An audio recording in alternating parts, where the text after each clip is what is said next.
Dans cette vidéo, on va résoudre une situation problème sur les coniques.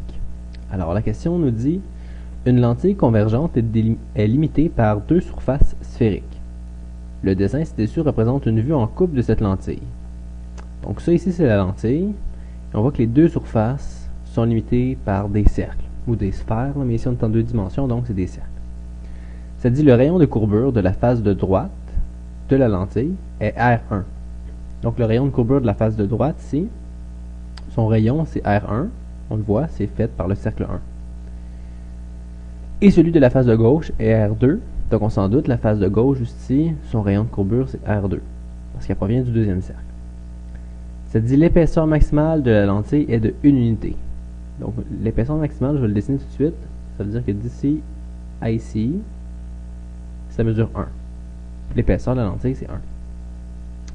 Ça dit l'équation du cercle C1, c'est x plus 2 à la 2 plus y à la 2 égale 6,25. Et finalement, ça nous dit la distance entre le centre des deux cercles est de 5 unités. C'est-à-dire que de là à là, ça mesure 5. Et la question, c'est de trouver l'équation du cercle 2, du cercle C2, celui-là ici. Donc, je vais juste rappeler premièrement c'est quoi l'équation d'un cercle. L'équation d'un cercle, c'est x moins h à la 2 égale, pas égal, x moins h à la 2 plus y moins k à la 2 égale le rayon au carré.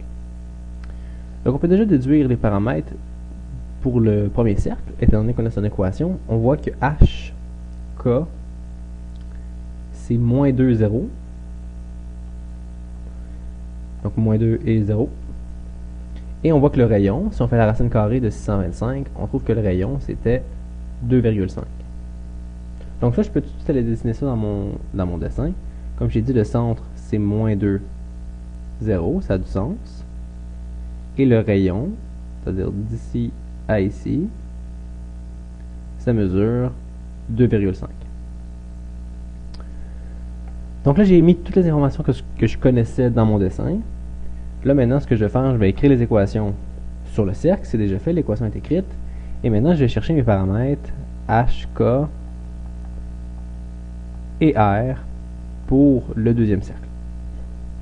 Donc premièrement, HK, on peut le trouver facilement parce qu'on sait que le centre du premier cercle c'est moins 2, 0 et que 5 unités à droite, on a le centre du deuxième cercle. Donc moins 2 plus 5, on se trouve à 3, 0. Alors ça c'est le H et K, le centre du deuxième cercle. Il ne reste plus qu'à trouver le rayon. Pour trouver le rayon, le rayon c'est ça ici. On regarde les mesures qu'on a. OK. Ça ici, c'est 2.5. 2.5 moins 1, la largeur de la lentille, ça donne 1.5. Donc ça ici, c'est 1.5. Mais on sait que tout ça, d'ici à ici, ça mesure 5. OK, je l'ai écrit. Oups. Je l'ai écrit en bas juste ici, ça mesure 5. Donc si je fais 5 moins 1.5, j'arrive à 3,5. Ce qui veut dire que cette mesure-là, le rayon du deuxième cercle, ce serait 3,5. Comme ça, 3,5 plus 1,5 donne bien 5. Et là, tout fonctionne. Alors j'ai toutes mes mesures. J'ai trouvé l'équation de mon cercle. L'équation du cercle, c'est simplement x moins 3 à la 2 plus y moins 0, ça fait juste y à la 2, est égal à 3,5 au carré, qui donne 12,25. C'est tout, ça répond à la question, c'est l'équation du deuxième cercle, alors c'est notre réponse.